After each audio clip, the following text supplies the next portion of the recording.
میرے دوستوں، مدرسہ کسی بلڈنگ کا نام نہیں ہے، مدرسہ کسی احاطے کا نام نہیں ہے، مدرسہ کسی کے باغ کی جاگیر نہیں ہے، بلکہ جہاں بھی کوئی طالب علم آتا ہے، جہاں بھی کوئی استاد بیٹھتا ہے، چاہے وہاں پر انار کا درخت ہی کیوں نہ ہو، چاہے وہاں پر کھجور کا سایہ ہی کیوں نہ پڑتا ہو، وہاں تو مدرسہ بن جایا کرتا ہے۔ ارے مدرسہ تو ہماری جان ہے، مدرسہ تو ہماری شان ہے، مدرسہ تو ہمارا وقار ہے۔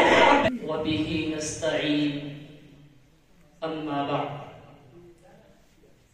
أعوذ بالله من الشيطان الرجيم بسم الله الرحمن الرحيم هو الذي أرسل رسوله بالهدى ودين الحق ليظهره على الدين كله ولو كره المشركون صدق الله العظيم۔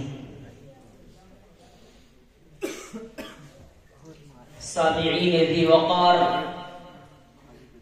اس وقت ہندوستان کے مسلمان تاریخ انسانی کے دشوار گزار دور سے گزر رہے ہیں۔ مصائب و مشکلات کے طوفان بلا خیز میں گھرے ہوئے ہیں۔ آلام و مصائب نے چہار جانب سے احاطہ کر رکھا ہے۔ ایک طرف اسلام اور اسلامی آثار و روایات کو مٹانے کی ناپاک کوششیں کی جا رہی ہیں، تو دوسری طرف مدارس عربیہ کا پورا ڈھانچہ باطل کے شکنجے میں۔ مدارس عربیہ کے اوپر زبردستی الغار ہو رہی ہے، عالمی سطح پر دینی اداروں کے خلاف زہر افشانی کی جا رہی ہے۔ کوئی بھی دن ایسا نہیں گزرتا کہ فرقہ پرست تنظیم کا کوئی اہم لیڈر مدارس عربیہ کے خلاف زہر زرائی نہ کرتا ہو۔ کبھی تو ان اداروں کو قومی دھاروں سے منحرف بتایا جاتا ہے، کبھی انہیں رجعت پسندی کا تانا دیا جاتا ہے۔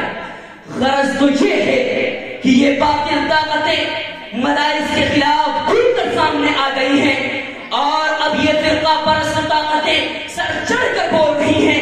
تعصب سینوں سے نکل کر شارع عام پر آ چکا ہے۔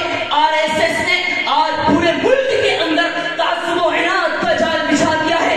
وشو ہندو پریشد نے پورے ماحول کے اندر نفرت و عداوت کا بیج بو دیا ہے، اور بجرنگ دل جیسی فاسد تنظیم عالمی سطح پر مدارس حقانیہ کی کردار کشی میں سرگرم۔ اسی پر بس نہیں، بلکہ آج مدارس کو دہشت گردی کا اڈا قرار دیا جا رہا ہے۔ میرے دوستو، یہ مدارس تو دین کے قلعے ہیں، ان پر دہشت گردی کا الزام۔ افسوس سب افسوس،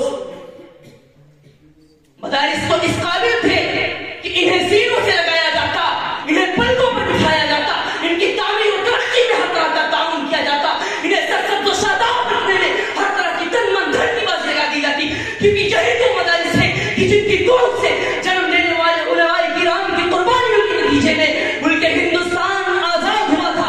انہیں مراکز کے جانباز سپاہیوں کی جدوجہد کے بعد باشندگان وطن نے سکون و راحت و اطمینان کا ساتھ دیا تھا۔ انہیں مراکز کے جانباز سپاہیوں کی قربانیوں کی بدولت ملک ہندوستان کے اندر امن و سلامتی اور آزادی کا انقلاب آیا تھا۔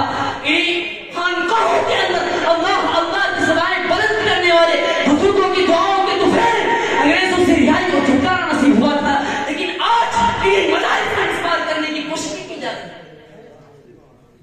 میرے دوستو، آج ہم دنیا کی پوری متعصب اور فرقہ پرست تنظیم کو چیلنج کر کے یہ کہنا چاہتے ہیں کہ مدرسہ کسی تعمیر کا نام نہیں، مدرسہ کسی عمارت کا نام نہیں ہے، مدرسہ کسی بلڈنگ کا نام نہیں ہے، مدرسہ کسی احاطے کا نام نہیں ہے، مدرسہ کسی کے باغ کی جاگیر نہیں ہے، بلکہ جہاں بھی کوئی طالب علم آتا ہے، جہاں بھی کوئی استاد بیٹھتا ہے، چاہے وہاں پر انار کا درخت ہی کیوں نہ ہو، چاہے وہاں پر کھجور کا سایہ ہی کیوں نہ پڑتا ہو، وہاں تو مدرسہ بن جایا کرتا ہے۔ ارے مدرسہ تو ہماری جان ہے، مدرسہ تو ہماری شان ہے، مدرسہ تو ہمارا وقار ہے۔ اور بے کعبہ کی قسم، اب انہیں گرانے والے خود گر جائیں گے، اسے ٹکرانے والے خود پاش ہو جائیں گے۔ باشندگان وطن بڑے دکھ اور افسوس کے ساتھ آج ہمیں یہ بات پوری پڑ رہی ہے کہ آج سوالات یہ کیے جاتے ہیں کہ مدارس نے دنیا کو کیا دیا؟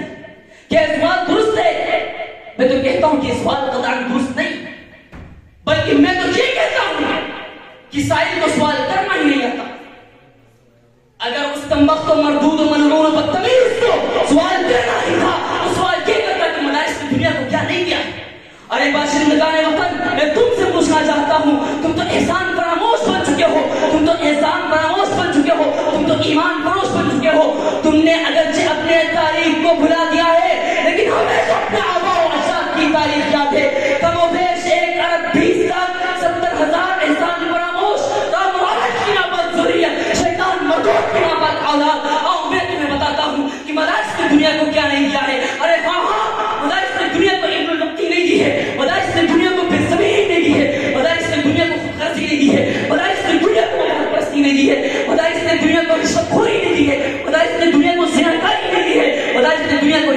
رہی ہے.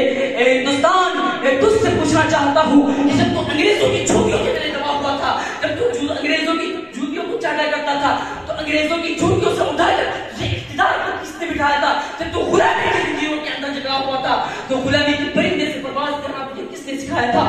قیدی سے شہری اور غیر وطنی سے وطنی تجھے کس نے بنایا تھا؟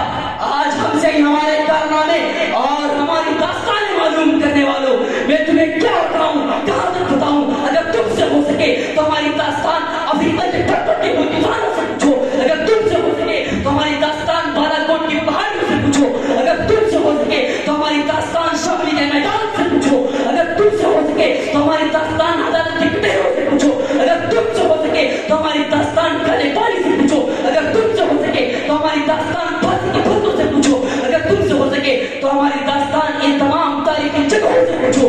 یہ تمام کی تمام تاریخی جگہیں تمہیں ہمارے خلوص وفا کے نغمے سنائیں.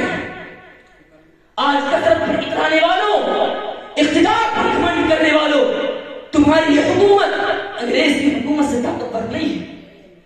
تمہاری ایک شاطرانہ چال انگریز کی شاطرانہ چال سے ہرگز تیز نہیں ہے. یاد رکھو، اگر آج تم پاس نہ آئے تو میں کھل کے یہ امت مسلمہ کو پیغام دے رہا ہوں کہ اے لوگوں، سرفروشی کی تمنا اب ہمارے دل میں ہے، سرفروشی کی تمنا اب ہمارے دل میں ہے. دیکھنا ہے زور کتنا باز بے قاتل میں ہے. وما علینا الا البلاغ.